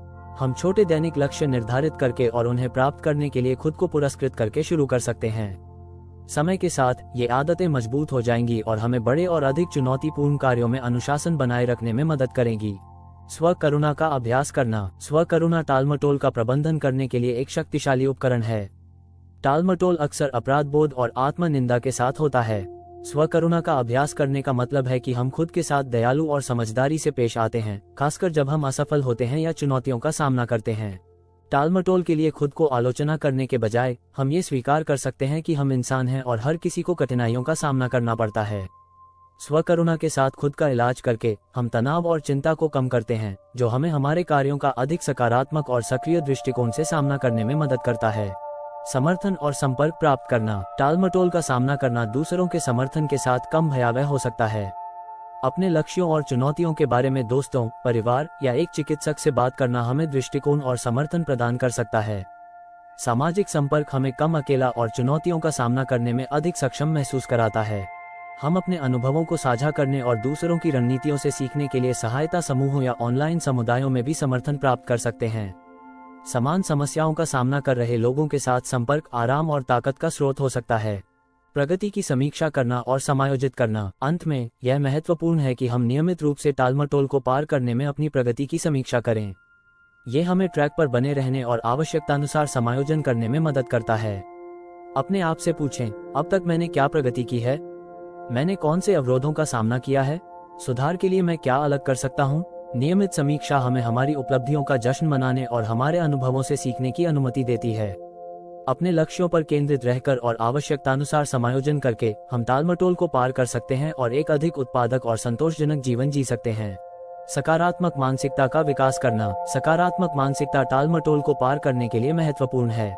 यह मानसिकता हमारे लक्ष्यों को प्राप्त करने की हमारी क्षमता में विश्वास रखने और चुनौतियों के प्रति सकारात्मक दृष्टिकोण बनाए रखने पर आधारित होती है। हम चुनौतियों को असंभव बाधाओं के रूप में देखने के बजाय उन्हें सीखने और बढ़ने के अवसर के रूप में देख सकते हैं। सकारात्मक मानसिकता को विकसित करने के लिए ये कृतज्ञता का अभ्यास करना, हमारी ताकत पर ध्यान केंद्रित करना और हमें समर्थन और प्रोत्साहित करने वाले लोगों से घिरना उपयोगी है। सकारात्मक मानसिकता हमें प्रेरित और लचीला रहने में मदद करती है। अध्याय 11, स्वतंत्रता की आवश्यकता। स्वतंत्रता का महत्व। स्वतंत्रता मानव जीवन का एक मौलिक तत्व है। ये हमें हमारी प्रामाणिकता को जीने, हमारे निर्णय खुद लेने और हमारे सच्चे इच्छाओं और आवश्यकताओं को पूरा करने की अनुमति देती है। स्वतंत्रता के बिना हम दूसरों की अपेक्षाओं और नियंत्रण के अधीन हो सकते हैं, जो हमारी खुशी और संतोष को सीमित करता है। स्वतंत्रता का मतलब केवल बाहरी बंधनों से मुक्त होना नहीं है, यह आंतरिक स्वतंत्रता भी है, उन सीमाओं से मुक्त होना जो हम स्वयं पर लगाते हैं। इसमें पुराने, सीमित विश्वासों और आदतों को छोड़ना और नए, अधिक सशक्त दृष्टिकोणों को अपनाना शामिल है। इस अध्याय में हम स्वतंत्रता की आवश्यकता को पहचानने और उसे प्राप्त करने के तरीकों का पता लगाएंगे। आंतरिक स्वतंत्रता की पहचान करना। स्वतंत्रता की ओर पहला कदम आंतरिक स्वतंत्रता की आवश्यकता को पहचानना है। अपने आप से पूछें, मैं कितनी बार अपने खुद के विचारों और भावनाओं द्वारा सीमित महसूस करता हूँ? मैं कितनी बार दूसरों की अपेक्षाओं को पूरा करने के लिए अपनी इच्छाओं और आवश्यकताओं को दबा देता हूँ? इन पैटर्नों को पहचानना परिवर्तन की शुरुआत करने के लिए आवश्यक है। आंतरिक स्वतंत्रता की पहचान करने का मतलब ये है कि हम ये स्वीकार करें कि हम हमारे विचारों, भावनाओं और विश्वासों के नियंत्रण में हैं। ये हमें उन मानसिक और भावनात्मक बंधनों को पहचानने और छोड़ने में मदद करता है जो हमें सीमित करते हैं। स्वतंत्रता की धारणा पर सवाल उठाना। एक बार जब हम आंतरिक स्वतंत्रता की आवश्यकता की पहचान कर लेते हैं, तो हम स्वतंत्रता की हमारी धारणा पर सवाल उठाना शुरू कर सकते हैं। अपने आप से पूछें, स्वतंत्रता मेरे लिए क्या मतलब है? क्या मेरी वर्तमान धारणा वास्तविक स्वतंत्रता को प्रतिबिंबित करती है, या ये समाज और दूसरों की अपेक्षाओं द्वारा प्रभावित है? स्वतंत्रता की धारणा पर सवाल उठाने से हमें ये समझने में मदद मिलती है कि हमारे सच्चे इच्छाओं और आवश्यकताओं को क्या है, और हमें हमारी जीवन को अधिक प्रामाणिक और संतोषजनक तरीके से जीने के लिए प्रेरित करता है। सीमाएं स्थापित करना। स्वतंत्रता प्राप्त करने का एक महत्वपूर्ण हिस्सा सीमाएं स्थापित करना है। इसमें यह शामिल है कि हम अपनी समय, ऊर्जा और संसाधनों की रक्षा के लिए स्पष्ट सीमाएं निर्धारित करें और उन्हें बनाए रखें। सीमाएं स्थापित करना हमें दूसरों की अपेक्षाओं और मांगों से मुक्त रहने में मदद करता है। सीमाएं स्थापित करने का मतलब यह नहीं है कि हम असंवेदनशील या अलग हो जाएं, बल्कि ये हमारी भलाई और संतोष की रक्षा के लिए आवश्यक है। सीमाएं स्थापित करना हमें अपनी आवश्यकताओं और इच्छाओं को प्राथमिकता देने की अनुमति देता है और हमें अधिक संतुलित और संतोषजनक जीवन जीने में मदद करता है। स्वयं की जिम्मेदारी लेना। स्वतंत्रता प्राप्त करने के लिए स्वयं की जिम्मेदारी लेना महत्वपूर्ण है। इसका मतलब है कि हम अपने कार्यों, निर्णयों और भावनाओं के लिए जिम्मेदार होते हैं और बाहरी परिस्थितियों या दूसरों को दोष देने के बजाय उन्हें नियंत्रित करने का प्रयास करते हैं। स्वयं की जिम्मेदारी लेना हमें हमारे जीवन का नियंत्रण लेने और हमारी दिशा निर्धारित करने की शक्ति देता है। स्वयं की जिम्मेदारी लेने के लिए यह आवश्यक है कि हम नियमित आत्मनिरीक्षण और आत्म साक्षात्कार का अभ्यास करें। ये हमें हमारे विचारों, भावनाओं और व्यवहारों की पहचान करने और उन्हें बदलने की अनुमति देता है, ताकि हम हमारे लक्ष्यों और इच्छाओं के साथ अधिक संरेखित हो सकें। स्वयं को स्वीकार करना। स्वतंत्रता प्राप्त करने के लिए स्वयं को स्वीकार करना आवश्यक है। इसमें हमारी भावनाओं, विचारों और कार्यों को बिना निर्णय के स्वीकार करना शामिल है। स्वयं को स्वीकार करना हमें हमारे वास्तविक स्वरूप को गले लगाने और बिना बाहरी मान्यता पर निर्भर हुए मूल्यवान महसूस करने की अनुमति देता है। स्वयं को स्वीकार करने के लिए यह आत्म करुणा और आत्म पुष्टि का अभ्यास करना उपयोगी है। अपने गुणों और उपलब्धियों की एक सूची बनाएं और नियमित रूप से खुद को याद दिलाएं कि आप मूल्यवान हैं, चाहे दूसरों की सोच के बावजूद। स्वयं को स्वीकार करने से हम अधिक प्रामाणिक और संतोषजनक जीवन जी सकते हैं। स्वतंत्रता की ओर कदम उठाना। स्वतंत्रता प्राप्त करने के लिए हमें सक्रिय कदम उठाने की आवश्यकता है जो हमें हमारी आरामदायक स्थिति से बाहर निकालते हैं। इसमें नए अनुभवों को आजमाना, पुराने विश्वासों और आदतों को छोड़ना और साहसिक निर्णय लेना शामिल है। स्वतंत्रता की ओर कदम उठाने से हम हमारी सीमाओं को विस्तारित करते हैं और नए अवसरों और संभावनाओं को खोलते हैं। स्वतंत्रता की ओर कदम उठाने के लिए छोटे छोटे कदमों से शुरू करें जो प्रबंधनीय हैं, और धीरे धीरे अधिक महत्वपूर्ण निर्णयों की ओर बढ़ें। हर छोटे कदम हमें हमारे अंतिम लक्ष्य के करीब लाता है और हमें स्वतंत्रता की दिशा में प्रेरित रखता है। समर्थन और संपर्क प्राप्त करना। स्वतंत्रता का सामना करना दूसरों के समर्थन के साथ कम भयावह हो सकता है। अपने लक्ष्यों और चुनौतियों के बारे में दोस्तों, परिवार या एक चिकित्सक से बात करना हमें दृष्टिकोण और समर्थन प्रदान कर सकता है। सामाजिक संपर्क हमें कम अकेला और चुनौतियों का सामना करने में अधिक सक्षम महसूस कराता है। हम अपने अनुभवों को साझा करने और दूसरों की रणनीतियों से सीखने के लिए सहायता समूहों या ऑनलाइन समुदायों में भी समर्थन प्राप्त कर सकते हैं। समान समस्याओं का सामना कर रहे लोगों के साथ संपर्क आराम और ताकत का स्रोत हो सकता है। ध्यान और माइंडफुलनेस का अभ्यास करना। ध्यान और माइंडफुलनेस स्वतंत्रता प्राप्त करने के लिए प्रभावी उपकरण हैं। ये प्रथाएं हमें वर्तमान में बने रहने और हमारे विचारों और भावनाओं को बिना निर्णय के देखने की अनुमति देती हैं। माइंडफुलनेस के माध्यम से हम ये पहचानना और छोड़ना सीख सकते हैं कि कब हम सीमित महसूस कर रहे हैं, बिना उसमें फंसने के।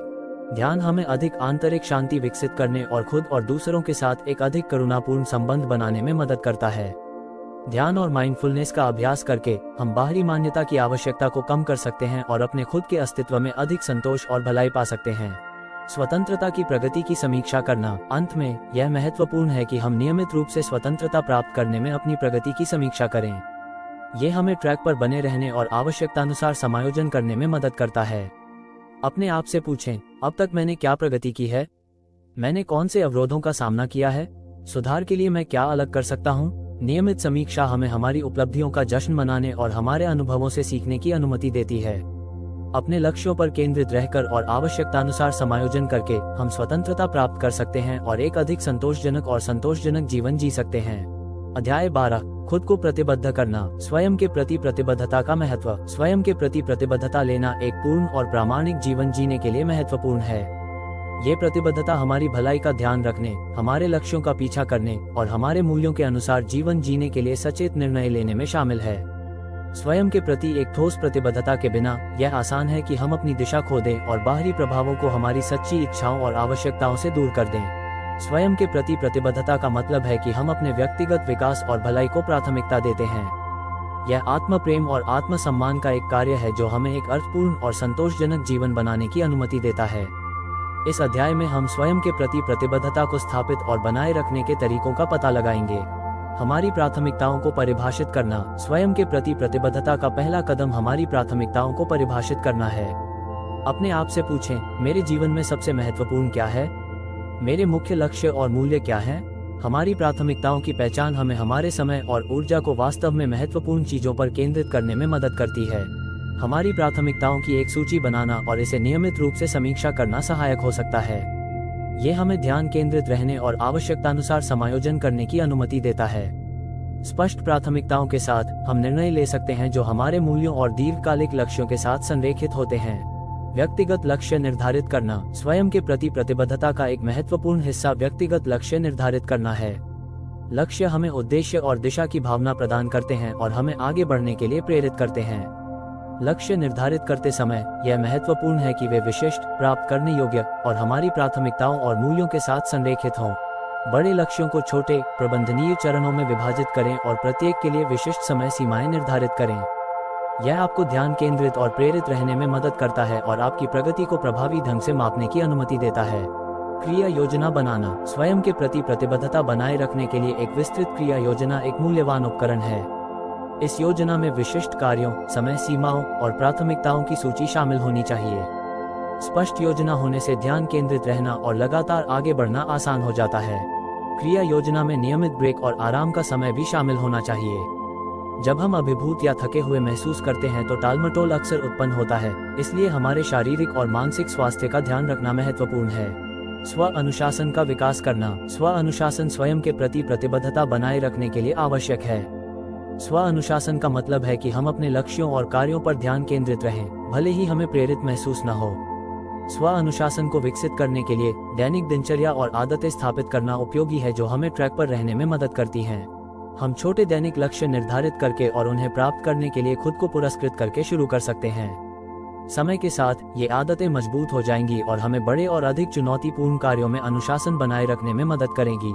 स्व देखभाल और स्व स्वीकृति का अभ्यास करना। स्व देखभाल और स्व स्वीकृति स्वयं के प्रति प्रतिबद्धता बनाए रखने के लिए आवश्यक है। हमारा शारीरिक, भावनात्मक और मानसिक स्वास्थ्य का ध्यान रखना हमें संतुलित और ऊर्जावान बनाए रखने में मदद करता है, जिससे हम चुनौतियों का सामना अधिक लचीलापन के साथ कर सकते हैं। स्व स्वीकृति हमें बिना तुलना किए अपनी गुणों और उपलब्धियों को मान्यता और सम्मान देने की अनुमति देती है। स्व देखभाल में नियमित व्यायाम, स्वस्थ आहार, पर्याप्त नींद और उन गतिविधियों में संलग्न होना शामिल हो सकता है जो हमें खुशी देते हैं। स्व स्वीकृति आत्म करुणा और आत्म पुष्टि का अभ्यास करने में शामिल है, ये स्वीकार करते हुए कि हम अपने मूल्य और गरिमा के योग्य हैं। प्रेरणा बनाए रखना। स्वयं के प्रति प्रतिबद्धता बनाए रखने के लिए प्रेरणा बनाए रखना महत्वपूर्ण है। प्रेरणा हमें आगे बढ़ने के लिए प्रेरित करती है और हमें चुनौतियों का सामना करने के लिए प्रेरित करती है। प्रेरणा बनाए रखने के लिए यह नियमित रूप से याद दिलाना सहायक हो सकता है कि हमारे लक्ष्य महत्वपूर्ण क्यों हैं और सफलता की कल्पना करना। हम उन लोगों से प्रेरणा प्राप्त कर सकते हैं जिन्होंने समान लक्ष्य प्राप्त किए हैं और हमें समर्थन और प्रोत्साहन देने वाले लोगों से घिर सकते हैं। सामाजिक संपर्क हमें चुनौतियों का सामना करते समय ऊर्जा और प्रेरणा का स्रोत प्रदान करता है। प्रगति की समीक्षा करना और समायोजित करना। स्वयं के प्रति प्रतिबद्धता बनाए रखने के लिए हमारी प्रगति की नियमित रूप से समीक्षा और समायोजन करना आवश्यक है। ये हमें ध्यान केंद्रित रहने और आवश्यकतानुसार समायोजन करने की अनुमति देता है। अपने आप से पूछें, अब तक मैंने क्या प्रगति की है? मैंने कौन से अवरोधों का सामना किया है? सुधार के लिए मैं क्या अलग कर सकता हूँ? नियमित समीक्षा हमें हमारी उपलब्धियों का जश्न मनाने और हमारे अनुभवों से सीखने की अनुमति देती है। अपने लक्ष्यों पर केंद्रित रहकर और आवश्यकतानुसार समायोजन करके हम अपने लक्ष्य प्राप्त कर सकते हैं और एक अधिक संतोषजनक जीवन जी सकते हैं। समर्थन और संपर्क प्राप्त करना। स्वयं के प्रति प्रतिबद्धता का सामना करना दूसरों के समर्थन के साथ कम भयावह हो सकता है। अपने लक्ष्यों और चुनौतियों के बारे में दोस्तों, परिवार या एक चिकित्सक से बात करना हमें दृष्टिकोण और समर्थन प्रदान कर सकता है। सामाजिक संपर्क हमें कम अकेला और चुनौतियों का सामना करने में अधिक सक्षम महसूस कराता है। हम अपने अनुभवों को साझा करने और दूसरों की रणनीतियों से सीखने के लिए सहायता समूहों या ऑनलाइन समुदायों में भी समर्थन प्राप्त कर सकते हैं। समान समस्याओं का सामना कर रहे लोगों के साथ संपर्क आराम और ताकत का स्रोत हो सकता है।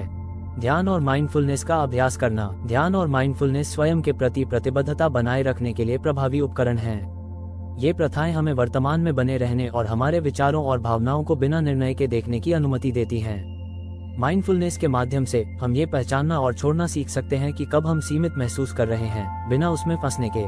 ध्यान हमें अधिक आंतरिक शांति विकसित करने और खुद और दूसरों के साथ एक अधिक करुणापूर्ण संबंध बनाने में मदद करता है। ध्यान और माइंडफुलनेस का अभ्यास करके हम बाहरी मान्यता की आवश्यकता को कम कर सकते हैं और अपने खुद के अस्तित्व में अधिक संतोष और भलाई पा सकते हैं। जीवन में उद्देश्य और अर्थ का अनुभव करना। अंत में, जीवन में उद्देश्य और अर्थ का अनुभव करना स्वयं के प्रति प्रतिबद्धता का सार है। इसका मतलब है कि हम उन गतिविधियों और लक्ष्यों के प्रति समर्पित हैं जो हमें खुशी और संतोष लाते हैं और हमें दुनिया में सकारात्मक योगदान करने की अनुमति देते हैं। उद्देश्य और अर्थ के साथ जीवन जीने से हम एक गहरी आंतरिक शांति और संतोष का अनुभव कर सकते हैं, ये जानते हुए कि हम एक ऐसा जीवन जी रहे हैं जो वास्तव में हमारा अपना है। हमारे उद्देश्य और अर्थ को खोजने के लिए ये पहचानना उपयोगी है कि हमारे जीवन में सबसे महत्वपूर्ण क्या है और हम दूसरों के लिए सकारात्मक रूप से कैसे योगदान कर सकते हैं। ऐसा करके हम एक गहरे प्रेरणा और संतोष का स्रोत पा सकते हैं जो हमें हमारे पथ पर मार्गदर्शन करता है। अध्याय 13, दूसरों के प्रति जिम्मेदारी लेना। दूसरों के प्रति जिम्मेदारी की पहचान। दूसरों के प्रति जिम्मेदारी एक महत्वपूर्ण लेकिन अक्सर गलत समझा जाने वाला विषय है।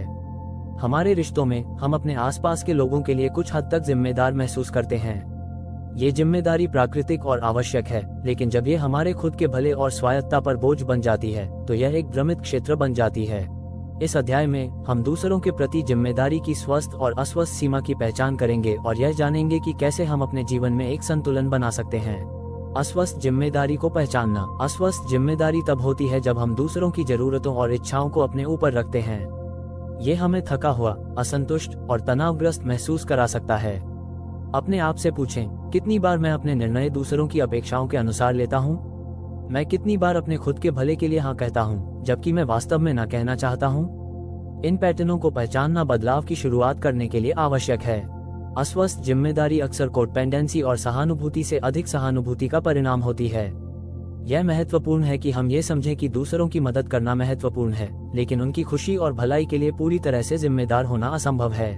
स्वस्थ सीमाएं स्थापित करना। दूसरों के प्रति जिम्मेदारी लेते समय स्वस्थ सीमाएं स्थापित करना महत्वपूर्ण है। सीमाएं हमें हमारे स्वयं के भले की रक्षा करने और हमें अनावश्यक बोझ से बचाने में मदद करती हैं। सीमाएं स्पष्ट, दृढ़ और लगातार होनी चाहिए। सीमाएं स्थापित करने का मतलब यह नहीं है कि हम असंवेदनशील हो जाएं। इसका मतलब यह है कि हम अपनी भलाई की सुरक्षा के लिए अपने समय, ऊर्जा और संसाधनों की रक्षा करें। यह हमें दूसरों की मदद करने के लिए अधिक सक्षम और प्रभावी बनाता है। स्वयं की जिम्मेदारी लेना। दूसरों के प्रति जिम्मेदारी लेने के लिए हमें पहले अपनी जिम्मेदारी लेनी होगी। इसका मतलब है कि हम अपने कार्यों, निर्णयों और भावनाओं के लिए जिम्मेदार होते हैं और बाहरी परिस्थितियों या दूसरों को दोष देने के बजाय उन्हें नियंत्रित करने का प्रयास करते हैं। स्वयं की जिम्मेदारी लेना हमें हमारे जीवन का नियंत्रण लेने और हमारी दिशा निर्धारित करने की शक्ति देता है। स्वयं की जिम्मेदारी लेने के लिए यह आवश्यक है कि हम नियमित आत्मनिरीक्षण और आत्म साक्षात्कार का अभ्यास करें। ये हमें हमारे विचारों, भावनाओं और व्यवहारों की पहचान करने और उन्हें बदलने की अनुमति देता है ताकि हम हमारे लक्ष्यों और इच्छाओं के साथ अधिक संरेखित हो सकें। स्व देखभाल और स्व स्वीकृति का अभ्यास करना। स्व देखभाल और स्व स्वीकृति दूसरों के प्रति जिम्मेदारी लेते समय आवश्यक है। हमारा शारीरिक, भावनात्मक और मानसिक स्वास्थ्य का ध्यान रखना हमें संतुलित और ऊर्जावान बनाए रखने में मदद करता है, जिससे हम चुनौतियों का सामना अधिक लचीलापन के साथ कर सकते हैं। स्व स्वीकृति हमें बिना तुलना किए अपनी गुणों और उपलब्धियों को मान्यता और सम्मान देने की अनुमति देती है। स्व देखभाल में नियमित व्यायाम, स्वस्थ आहार, पर्याप्त नींद और उन गतिविधियों में संलग्न होना शामिल हो सकता है जो हमें खुशी देते हैं। स्व स्वीकृति आत्म करुणा और आत्म पुष्टि का अभ्यास करने में शामिल है, ये स्वीकार करते हुए कि हम अपने मूल्य और गरिमा के योग्य हैं। समर्थन और संपर्क प्राप्त करना। दूसरों के प्रति जिम्मेदारी का सामना करना दूसरों के समर्थन के साथ कम भयावह हो सकता है। अपने लक्ष्यों और चुनौतियों के बारे में दोस्तों, परिवार या एक चिकित्सक से बात करना हमें दृष्टिकोण और समर्थन प्रदान कर सकता है। सामाजिक संपर्क हमें कम अकेला और चुनौतियों का सामना करने में अधिक सक्षम महसूस कराता है। हम अपने अनुभवों को साझा करने और दूसरों की रणनीतियों से सीखने के लिए सहायता समूहों या ऑनलाइन समुदायों में भी समर्थन प्राप्त कर सकते हैं। समान समस्याओं का सामना कर रहे लोगों के साथ संपर्क आराम और ताकत का स्रोत हो सकता है। ध्यान और माइंडफुलनेस का अभ्यास करना। ध्यान और माइंडफुलनेस दूसरों के प्रति जिम्मेदारी लेते समय प्रभावी उपकरण हैं। ये प्रथाएं हमें वर्तमान में बने रहने और हमारे विचारों और भावनाओं को बिना निर्णय के देखने की अनुमति देती हैं। माइंडफुलनेस के माध्यम से हम ये पहचानना और छोड़ना सीख सकते हैं कि कब हम सीमित महसूस कर रहे हैं, बिना उसमें फंसने के। ध्यान हमें अधिक आंतरिक शांति विकसित करने और खुद और दूसरों के साथ एक अधिक करुणापूर्ण संबंध बनाने में मदद करता है। ध्यान और माइंडफुलनेस का अभ्यास करके हम बाहरी मान्यता की आवश्यकता को कम कर सकते हैं और अपने खुद के अस्तित्व में अधिक संतोष और भलाई पा सकते हैं। सकारात्मक दृष्टिकोण अपनाना। दूसरों के प्रति जिम्मेदारी लेते समय सकारात्मक दृष्टिकोण अपनाना महत्वपूर्ण है। इसका मतलब है कि हम चुनौतियों को असंभव बाधाओं के रूप में नहीं, बल्कि सीखने और बढ़ने के अवसर के रूप में देखते हैं।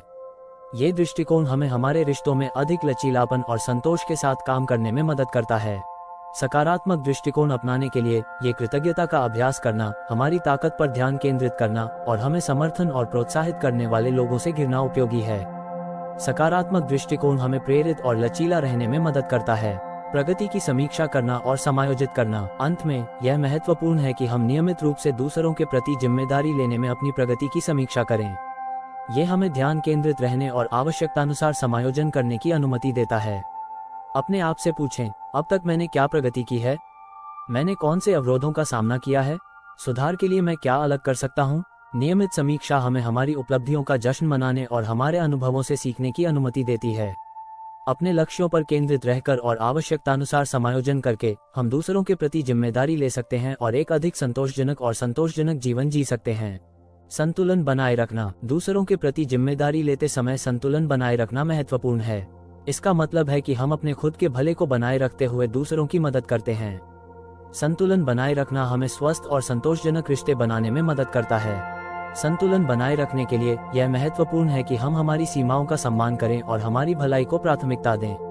ये हमें हमारे समय, ऊर्जा और संसाधनों का प्रबंधन करने की अनुमति देता है ताकि हम दूसरों की मदद करते समय अपनी खुद की जरूरतों को भी पूरा कर सकें। अध्याय 14। उद्देश्य और जुनून की खोज। जीवन में उद्देश्य की आवश्यकता। उद्देश्य और जुनून का अनुभव जीवन के सबसे गहरे संतोष और पूर्ति का स्रोत हो सकता है। उद्देश्य का मतलब है कि हम उन गतिविधियों और लक्ष्यों का पीछा करते हैं जो हमें खुशी और संतोष लाते हैं और हमें दुनिया में सकारात्मक योगदान करने की अनुमति देते हैं। यह अध्याय उद्देश्य और जुनून की खोज और उसे बनाए रखने के तरीकों का पता लगाएगा। अपने जुनून की पहचान करना। अपने जीवन में उद्देश्य और जुनून खोजने का पहला कदम ये पहचानना है कि आपके लिए क्या महत्वपूर्ण है और क्या आपको उत्साहित करता है। अपने आप से पूछें, क्या गतिविधियां मुझे जीवित और पूरी तरह से संलग्न महसूस कराती हैं? मैं किस काम में इतना तल्लीन हो जाता हूं कि समय का पता ही नहीं चलता? इन सवालों के जवाब देने से आपको आपके जुनून की पहचान करने में मदद मिल सकती है। अपने जुनून की पहचान करने के लिए उन गतिविधियों और अनुभवों की एक सूची बनाएं जो आपको सबसे अधिक संतोष और खुशी लाते हैं। ये सूची आपके जीवन में उद्देश्य खोजने और उसे प्राप्त करने की दिशा में पहला कदम हो सकती है। उद्देश्यपूर्ण लक्ष्य निर्धारित करना। उद्देश्यपूर्ण जीवन जीने के लिए यह महत्वपूर्ण है कि आप अपने जुनून और मूल्यों के अनुसार लक्ष्य निर्धारित करें। इन लक्ष्यों को स्पष्ट, विशिष्ट और प्राप्त करने योग्य होना चाहिए। बड़े लक्ष्यों को छोटे, प्रबंधनीय चरणों में विभाजित करें और प्रत्येक के लिए विशिष्ट समय सीमाएं निर्धारित करें। उद्देश्यपूर्ण लक्ष्य हमें दिशा और प्रेरणा प्रदान करते हैं और हमें हमारे जीवन में अर्थ और संतोष का अनुभव करने में मदद करते हैं।